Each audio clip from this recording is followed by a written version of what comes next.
Hola Diego, bienvenido, ¿cómo estás? Hola Juanjo, muchas gracias. Aquí estamos. Diego, he visto que, bueno, actualmente eres el country manager de Lea Bank en España, que es un banco que creo que tiene ahora mismo la sede fiscal en Suecia. No sé, creo que su origen era de Noruega, ¿verdad? Y cambió. Efectivamente. Sí. He revisado tu LinkedIn y he visto que pues, a lo largo de toda tu carrera profesional has estado muy ligado al sector financiero y en concreto al crédito. Cuéntanos en detalle, ¿no? ¿Cuál ha sido tu carrera profesional y cómo llegó a desembocar hasta este cargo que ocupas actualmente en la banca? Bueno, es un largo recorrido, es un recorrido que comienza con pelo y termina así.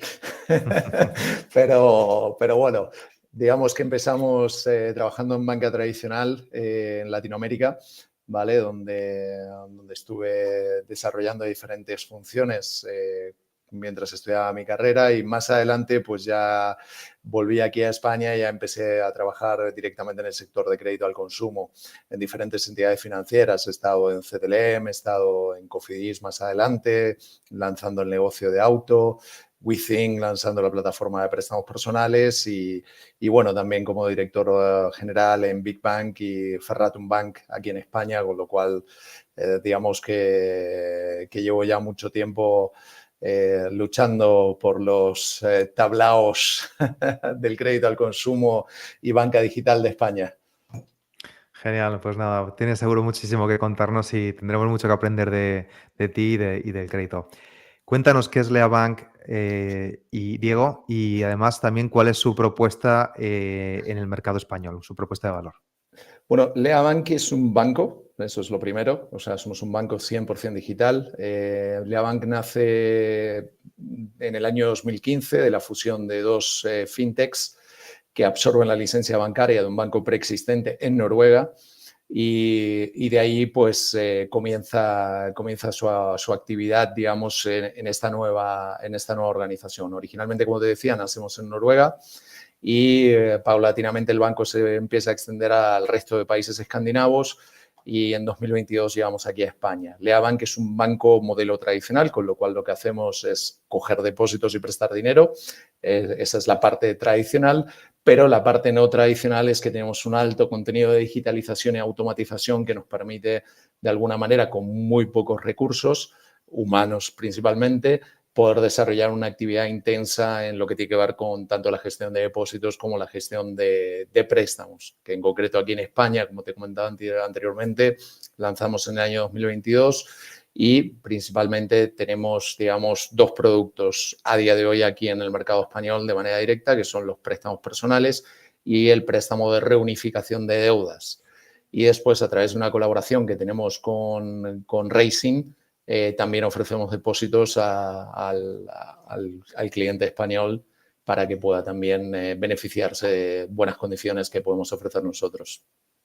Precisamente, Diego, te quería preguntar sobre esta diferencia, ¿no? En estrategia en cuanto a estos dos productos que ofrecéis en el mercado español. ¿Por qué, no, decidisteis empezar por esos dos productos? En concreto, empezasteis por el crédito y luego habéis lanzado, si me equivoco en algo, me corriges, lógicamente tú tienes los datos. Luego lanzasteis en este año, ¿no? El producto de reunificación de deudas. Correcto. ¿Por qué estos productos en España? ¿Y en qué se diferencia vuestra oferta de otros actores del sector? Bueno, principalmente el por qué, pues como suele ser habitual, el mercado español ofrece muchísimas oportunidades. Es un mercado que a pesar de que hay un nivel de competencia muy elevado debido a los bancos principalmente tradicionales que existen y están operando en el mercado desde hace muchísimos años, sí que ofrece muchísimas oportunidades en lo que tiene que ver con el espacio digital, donde creo que todavía hay mucho margen de desarrollo, ¿no? Mucha de la actividad bancaria sigue desarrollándose en oficinas. Es cierto que hemos avanzado muchísimo en digitalización, pero todavía queda mucho recorrido y es ahí donde, en esa parte de digitalización de procesos automáticos, es donde nos insertamos nosotros. ¿Por qué arrancamos con préstamos personales? Porque es el producto, digamos, más genérico que nos permite poder abarcar diferentes tipos de proyectos para los clientes, desde lo que puede ser la compra de un coche, desde lo que puede ser una boda, un viaje, En definitiva, es un producto muy amplio que engloba, digamos, diferentes propósitos y acompaña al cliente en diferentes necesidades que pueda llegar a tener a lo largo de su vida. Esa es un poco la idea con la que arrancamos con préstamos personales. ¿Y por qué este año lanzamos reunificación de deudas? Porque detectamos que hay una demanda muy importante de este tipo de productos y una oferta muy escasa.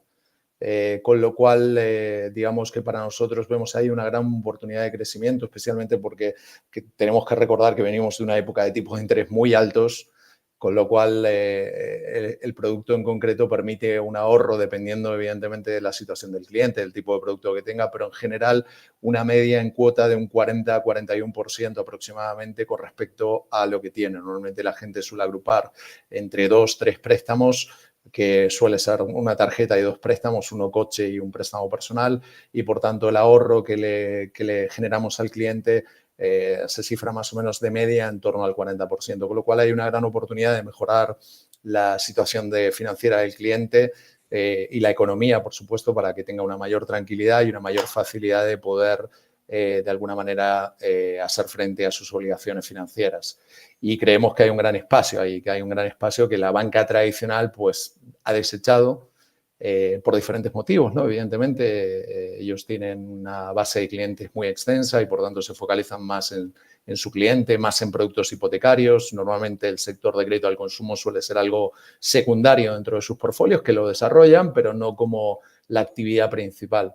Por tanto, creemos que ahí es donde, con una oferta diferenciada, con un proceso 100% digital, en el cual no pedimos ninguna documentación, muy ágil y con una decisión inmediata, podemos marcar una gran diferencia y sobre todo porque trabajamos en un modelo de risk-based pricing que nos permite ajustar la oferta al perfil del cliente de manera tal de que pues, no es café para todos, como suele suceder en la mayoría de las entidades más tradicionales, sino que tratamos de adaptar pues, la mejor oferta para el cliente que pues, desde el punto de vista de riesgo, que es un factor muy importante aquí en el mercado español, pues lo merece de alguna manera o, bueno, puede recibir esta oferta diferencial, ¿no? Por decirlo de alguna manera. La verdad es que tiene todo el sentido, ¿no? Que seáis capaces de adaptar esos tipos de interés a las condiciones particulares de cada usuario, que no sea ese café para todos. Por el tipo de productos que ofrecéis, entiendo que los clientes que solicitan los préstamos pues, necesitan una respuesta rápida, ¿no? Muchas veces, y eso me comentabas, ¿no? Que lo hacéis casi de forma instantánea, ¿no? ¿Cómo hace Leabank, ¿no? Para que esos préstamos personales pues sean otorgados de forma rápida? ¿Cómo hacéis esa valoración del crédito, del riesgo? Cuéntanos. Bueno, fundamentalmente lo que hacemos es Open Banking como pilar fundamental para nosotros. Evidentemente, bueno, en mi caso en particular, llevo haciendo Open Banking prácticamente desde que se inició en 2015. Soy un ferviente creyente, especialmente por la dificultad que presenta el mercado español en cuanto a la disponibilidad de información de los clientes. Evidentemente, si eres la entidad del cliente, tienes muchos datos, pero si no, pues tienes esta dificultad de acceso a información de buena calidad como para tomar buenas decisiones, ¿no? Y no sobreendeudar a clientes y viceversa, favorecer a clientes que, pues, oye, tienen un endeudamiento adecuado y un perfil riesgo adecuado y, por tanto, tratar de ajustar lo que hablábamos anteriormente. Por tanto, el Open Banking como pilar fundamental en la decisión nos permite, pues, sin pedir ninguna documentación, poder ver información y leer información del cliente en tiempo real y tomar una decisión en tiempo real en cuanto a la concesión o no del préstamo. Y eso lo acompañamos posteriormente de la biometría. Hacemos una identificación biométrica del cliente para también evitar uno de los grandes problemas que hay en España, que es el fraude de identidad, que sobre todo antiguamente más, yo creo, porque ahora ya muchas entidades están utilizando la biometría, pero antiguamente sucedía mucho más, que era la suplantación de identidad, ¿no? En el cual pues una persona tomaba un préstamo en nombre de otra, pero realmente no era esa persona la que estaba contrayendo el préstamo y por tanto eso generaba una problemática de riesgo muy importante a la mayoría de las entidades que se veían amenazadas por este tipo de prácticas, ¿no? Con lo cual, pues estos dos pilares y una serie de informaciones que utilizamos, que aprovechamos del mercado, información externa, que nos permite poder construir nuestro modelo de decisión para poder tomar decisiones lógicas y razonadas respecto de las solicitudes que recibimos de nuestros clientes, y que son muchas. Para que te hagas una idea, por darte una cifra, en el último año hemos procesado prácticamente 786.000 solicitudes de manera automática. Evidentemente no todas son préstamos, pero esa es la gran ventaja que tenemos al tener el proceso altamente automatizado, que podemos procesar de manera ilimitada cantidad de solicitudes sin necesidad de que tenga que intervenir un humano. Qué bueno. No sé si puedes compartir o es la salsa secreta la tasa de aprobación de esas solicitudes. Esa no te la puedo decir. Tendríamos que haber firmado un NDA antes y con todos los que nos escuchen. Nada, sí, sí, sin problema. Pues muy bueno que saques el tema de Open Banking. De hecho, era algo de lo que te quería comentar más adelante. Quería preguntar todo el tema de tecnología también. Aunque antes quiero ahondar un poquito más sobre el servicio de reunificación de deuda, ¿no? Que al final pues está ganando relevancia y por ese motivo pues decidís entrar también en él, ¿no? ¿Qué Correcto. ventajas ofrece Leabank como banco digital en este banco en cuanto a este producto? ¿Y cómo ayudáis a vuestros clientes que al final pues tienen seguramente un problema de salud financiera? ¿Cómo les ayudáis a gestionar mejor sus finanzas personales? Sí, bueno, básicamente yo creo que el principal elemento diferenciador a día de hoy es un proceso en el cual nosotros nos encargamos de gestionar la cancelación de esas deudas por el cliente, de asesorarle también en cuanto a esas deudas para tratar de encontrar la mejor opción dentro de lo que nosotros ofrecemos. De manera automática, por supuesto, porque como te decía, no tenemos intervención humana, pero hemos conseguido poder automatizar ese proceso que antiguamente era muy manual, muy digital, no muy digital, perdón, que al final pues devenía en un largo proceso de conversación con el cliente, y nosotros hemos conseguido que eso suceda en minutos, con lo cual el cliente conecta su cuenta bancaria, el cliente nos facilita la información respecto de las deudas que presenta, y a partir de aquí nosotros gestionamos, digamos, todo lo que tiene que ver con las cancelaciones, y sobre todo con un precio competitivo que mejora considerablemente la situación general que tiene el cliente en cuanto a precio, ¿no? Sobre todo por lo que te comentaba, porque venimos de una época de tipos de interés más elevados, y por tanto sí que hay una gran oportunidad ahora que los tipos han bajado, por suerte, de favorecer, digamos, una economía más saludable, ¿no? Y también, pues, de alguna manera, favorecer que ese cliente, pues, en lugar de destinar, pues, un 60%, un 70% de su salario a cubrir deudas, pues tenga una disponibilidad mayor para poder realizar otro tipo de proyectos, disfrutar pues, de la vida, básicamente, ¿no? De no estar agobiado, que es un poco lo que sucede. No quiere decir que es para todos los clientes, por supuesto, porque tiene que ser clientes que esté pudiendo hacer frente a la deuda. O sea, si el cliente está con problemas serios, digamos, nuestro préstamo no es la solución porque ya está en una situación de sobreendeudamiento muy elevado, ¿no? Entonces, digamos que es para el cliente que busca una solución, que busca mejorar su salud financiera. Y aquí el principal problema pues, es la educación financiera, ¿no? Porque muchos clientes no conocen este tipo de soluciones y al final no las terminan de utilizar. Hemos visto un incremento muy considerable de la demanda, prácticamente cercana al 30% de las solicitudes son de reunificación de deuda, con lo cual la demanda está, pero es cierto que creo que hay mucho recorrido en cuanto a la educación financiera para que el cliente entienda que este producto es un producto que le puede ayudar a vivir una vida más tranquila, ¿no? Sin agobios, sin presiones, que es un poco el objetivo principal, y teniendo pues una salud financiera mucho más equilibrada. Claro, lógicamente hay que tener en cuenta, digo, o sea, que como empresa pues buscáis que ganar dinero, ¿no? Y que al final los clientes os devuelvan esos créditos. No, Efectivamente. no todo el mundo puede disponer de un crédito, pues, nadie quiere saltar al vacío, ¿no? Lógicamente, entonces hay otro tipo de empresas que podrían a lo mejor ofrecer ese crédito, pero con otras condiciones, porque el riesgo es mucho, mucho Correcto. mayor. La empresa, ¿no? Está, digamos, está en Suecia, está también bajo el marco regulatorio de la Unión Europea, pero aquí venís con otros productos diferentes que no tenéis en otros mercados. ¿Estáis notando que el mercado español o el consumidor español tiene unas características diferentes a los de consumidores de otros mercados en los que estáis presentes? Bueno, yo creo que en líneas generales el cliente, salvo peculiaridades evidentemente de cada país, tiende a tener una similitud. ¿Vale? Yo creo que la principal diferencia no está tanto en el cliente, yo creo que está más en el contexto que rodea a los modelos de decisión y la información que está disponible en el mercado, que es lo que afecta, ¿no? Porque España, comparativamente con otros países europeos, tiene una tasa de morosidad más elevada, tiene unos precios, por consecuencia, más elevados. Por tanto, yo creo que ahí es donde está la gran diferencia, ¿no? Cómo se estructura el mercado financiero en España con respecto a los otros países. En cuanto a los productos, ya te digo, reunificación de deuda, sí es cierto que aquí en España hay mayor demanda del producto de lo que estamos registrando en otros países donde lo utilizamos.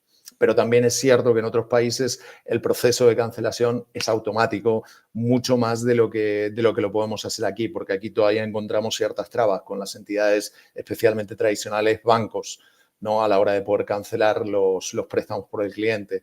Mientras que en los países nórdicos, pues simplemente el cliente da la orden y automáticamente se cancelan las deudas, no importa qué entidad sea con la que mantiene la deuda. Y esto es una gran diferencia.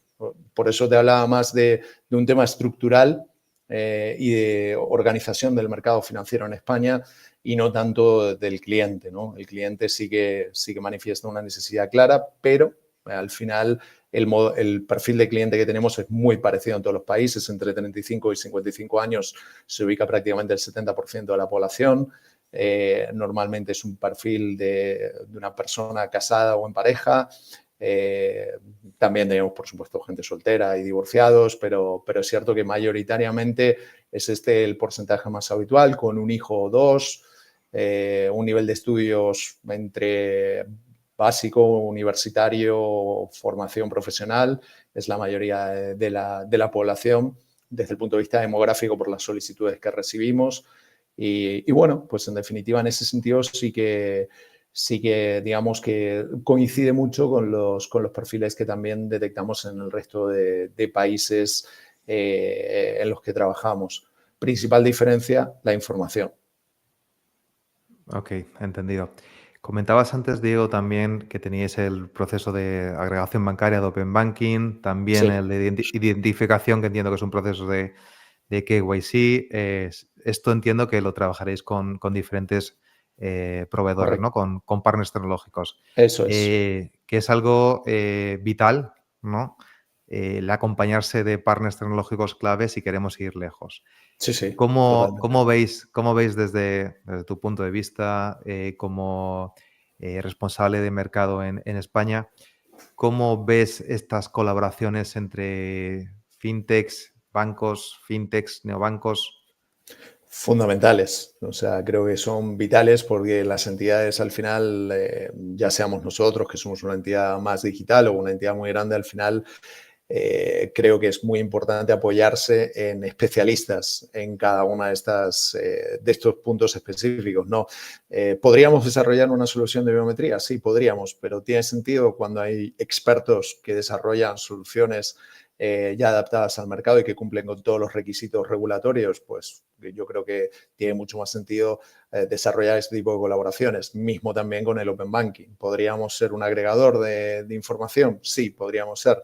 Pero al final creo que hay especialistas, hay empresas que ya tienen un recorrido y que nos aportan y nos brindan un time to market mucho más rápido colaborando con estas entidades que yendo por nuestra propia cuenta. Y creo que en líneas generales esto aplica a todas las entidades. Yo creo que sería absurdo por parte de cualquier entidad pensar que no necesita una colaboración con el segmento fintech, porque hay mucha innovación, especialmente yo creo que España es uno de los países donde hay un talento increíble en lo que tiene que ver con el sector fintech y de innovación. Lamentablemente no estamos en un mercado anglosajón y ese es el gran problema, porque la iniciativa, la creatividad, el talento está ahí de sobra. Y yo creo que si lo comparamos con el resto de países, no sé si estamos muy atrás o al contrario, estamos muy por encima de muchos, pero lamentablemente sí que tenemos una carestía de en cuanto a inversión, en cuanto a interés de los institucionales para apoyar este tipo de iniciativas que al final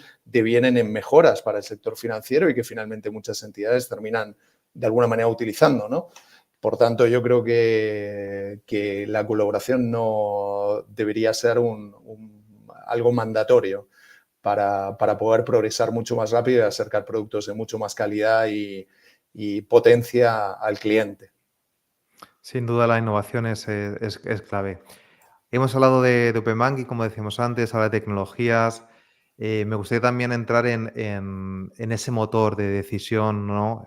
Para aprobar o no los préstamos. Y te pongo el ejemplo, ¿no? Que de hecho comentaba el otro día en otra entrevista, pues la diferencia, ¿no?, entre los créditos en América Latina y en España. Por ejemplo, un migrante que venga de América Latina puede estar pagando religiosamente sus créditos allá y cuando llega a Europa o a España, pues no tiene historial crediticio. Es un buen pagador, seguramente sería un cliente interesante, pero no tenemos ese historial con el que poder concederle el crédito aquí. ¿Cómo crees o desde qué punto de vista afrontaríamos esa deficiencia que tenemos? ¿Cómo podemos hacerlo para mejorar, para que las personas que merecen un crédito puedan conseguirlo con tecnología? Bueno, lo estamos viendo claramente en Estados Unidos, por ejemplo, con los modelos de scoring que los clientes tienen, ¿no? Han ido más allá y tanto Experian como FICO están desarrollando modelos en los que integran otro tipo de información financiera, ¿no? Aquí hay una iniciativa que es FIDA a nivel europeo, pero todavía está en fase de desarrollo, trabajando la parte regulatoria, pero, por ejemplo, en Estados Unidos, como te comentaba anteriormente, están integrando, por ejemplo, Netflix, servicios, para ver realmente que hay un histórico de buen pagador detrás de ese cliente, por más que no tenga como tal construido un score, que es como funciona el mercado norteamericano, ¿no? Al final la gente va con su score, negocia con la entidad, que sería el modelo ideal, por supuesto, aquí en España también, porque le da el poder al cliente, ¿no? Le da esa capacidad de poder presentarse y negociar de primera mano con la entidad financiera en igualdad de condiciones, cosa que aquí no sucede y es una pena. Parte yo creo que por latinismo, ¿no? El cliente es mío, el dato es mío y es un error. Yo creo que el cliente no es de nadie, el cliente es de sí mismo y el dato es del cliente. Y por tanto, creo que la iniciativa FIDA, por más que, bueno, tiene cosas que hay que desarrollar y demás aquí en Europa, si se llega a concretar, podría ser muy interesante en el sentido de que Open Finance, agregar información adicional de diferentes fuentes, seguros, utilities, en definitiva, pueden demostrar un comportamiento de pago más allá de lo que es exclusivamente el sector financiero. Entonces, ahí lo que tiene que haber es proporcionalidad, por supuesto, ¿no? Para que la entidad financiera que comparte información también la pueda recibir de otros agentes para poder construir esos modelos. Y yo creo que de ahí es donde parte la inclusión financiera, de la disponibilización de información de buena calidad de diferentes sectores, el intersectorial, ¿no? Yo creo que es ahí donde puede haber una gran oportunidad, como se está viendo en Estados Unidos, que este tipo de iniciativas empiezan a funcionar. Y aquí en Europa también hay un antiguo CEO de Big Bank. De hecho, vamos a hacerle promoción, tiene una solución muy interesante que se llama Mi Fundo, que justamente se dedica a esto, a gente que viene de fuera, entorno europeo, por supuesto, pero que viene de fuera a trabajar en España o viene a vivir a España y no tiene un histórico. Pues sí que tiene un histórico en su país. Entonces ellos te proporcionan ese histórico para que tú de alguna manera puedas tener esa visión de que es un buen cliente, un buen pagador y por tanto le puedas conceder un crédito, cosa que por norma aquí no podrías hacer porque al final es nuevo, no lo conoces. Entonces este tipo de iniciativas son las que creo, y FinTech, nuevamente, de la mano de la innovación, de la mano de algo diferente, ¿no? A algo que el sector tradicional no ataca, porque, bueno, al final hay muchos frentes abiertos, muchos legacies también, que al final dificultan mucho poder hacer este tipo de iniciativas.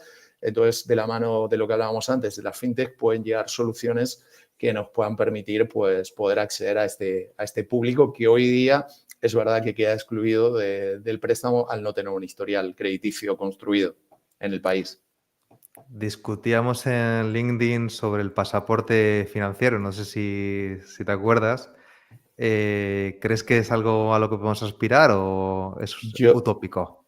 yo creo que es algo que deberíamos luchar de alguna manera para poder conseguirlo, porque al final va en beneficio de todos. Al final siempre hay una masa, digamos, negativa que está perjudicando, por ejemplo, aquí en el mercado español, al cliente bueno, al que tiene buena intención de pago. El hecho de tener un pasaporte ya a nivel europeo y que integre mucha información de diferentes fuentes que evidentemente hay que saber explotar, ¿vale? Por tanto, ahí también probablemente las fintech nuevamente puedan jugar un papel para ayudar a esas entidades que igual no tienen esa capacidad analítica para poder interpretarla. Podría ser una gran solución para que cualquiera pudiera pedir un préstamo en cualquier parte, sin necesidad de específicamente tener que residir. Abriría el marco competitivo a todo lo que es el entorno europeo. Y creo que en este mundo que se está polarizando, ¿no?, en dos bloques claros, bueno, siempre lo ha habido, pero bueno, cambian los actores, por lo menos algunos de ellos, uno se mantiene. La realidad es que es fundamental que Europa tome la iniciativa y empiece a desarrollar cosas que le permitan posicionarse en la vanguardia de la innovación en mi sector en concreto, en nuestro sector, que es el financiero, ¿no? Y ahí creo que hay una gran oportunidad, como bien decías, con el pasaporte europeo. Totalmente. No hemos hablado todavía, bueno, hemos hablado de tecnología, pero todavía no hemos hablado, curiosamente, de la ola, ¿no?, en la que estamos ahora inmersos, que es la inteligencia artificial Sí, generativa, ¿no? O sea, sí, esto te lo tengo que preguntar, sí o sí, ¿no?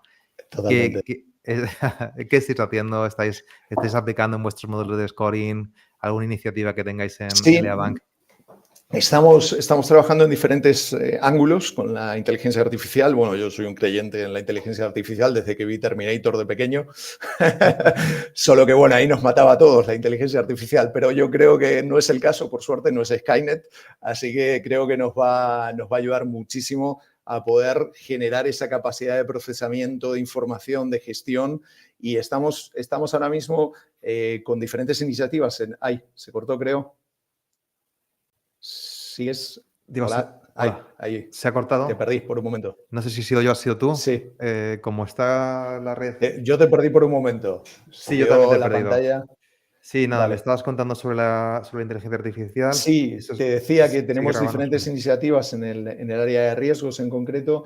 Lo que pasa es que sí es cierto que todavía está en una fase muy preliminar, con lo cual todavía no la tenemos implementada de manera definitiva porque estamos analizando. Sobre todo porque sabes que no puede ser caja negra, tiene que ser un modelos explicativos, es lo que exige la normativa. Y sobre todo, pues en ese sentido tenemos que tratar de desarrollar un modelo que no tenga sesgo y al final es complicado poder todavía llegar a un pleno uso. Sí que nos sirve, por ejemplo, a nivel de categorización de movimientos bancarios para poder agilizar esa interpretación, pero en lo que tiene que ver propiamente con un modelo de scoring, todavía estamos en una fase muy experimental, donde sí estamos trabajando más intensamente y le vemos inminente aplicación es más en todo lo que tiene que ver con, como la mayoría de las entidades, en lo que tiene que ver gestión interna y, por supuesto, relación cliente. En ese tipo de servicios creo que ya está más que madura la tecnología como para que la podamos implementar. Pero sí que estamos con la vertiente de riesgos muy enfocados en tratar de conseguir que nos pueda aportar un edge diferente y que nos ayude a ir un paso más allá de lo que tenemos en la actualidad. Totalmente, eso puede ser una gran ayuda para acelerar. Vamos a ponernos ahora, Diego, el sombrero de mago. Vamos a sacar Sí. la bola de cristal y vamos a mirar hacia el futuro, ¿no? Vamos a hablar de objetivos de Leabank en España a corto, a medio, a largo plazo, metas que os habéis fijado también para los próximos años en términos de crecimiento y de consolidación del negocio aquí. Cuéntanos. Sí, bueno, a ver, fundamentalmente el mercado español, nuestro objetivo fundamental es que sea tan grande como todo el mercado escandinavo, que a día de hoy, dado nuestro origen, pues evidentemente es el mercado más grande, con lo cual la principal ambición ahora mismo es que España continúe su crecimiento, su desarrollo. Estamos todavía en una fase temprana, porque es cierto que al final llevamos apenas 3 años en el mercado español, con lo cual todavía nos queda mucho que aprender y conocer del mercado en cuanto a operativa, en cuanto a funcionamiento, en cuanto a todo. O sea, venimos con humildad a tratar de insertarnos y poder desarrollar una operación de larga duración. Ese es otro de los principales objetivos, porque sí es cierto que muchos players extranjeros han entrado en el país y al poco tiempo o un poquito más al final han terminado saliendo por las dificultades que presenta el mercado español, ¿no? Con lo cual, nuestro principal objetivo es consolidar el negocio hoy en día, continuar aprendiendo y llegar a transformar a España en el primer motor de crecimiento de la compañía a futuro. Y de ahí expansión, evidentemente, a otros países europeos, vecinos. Muy bueno. Y hasta aquí puedo leer.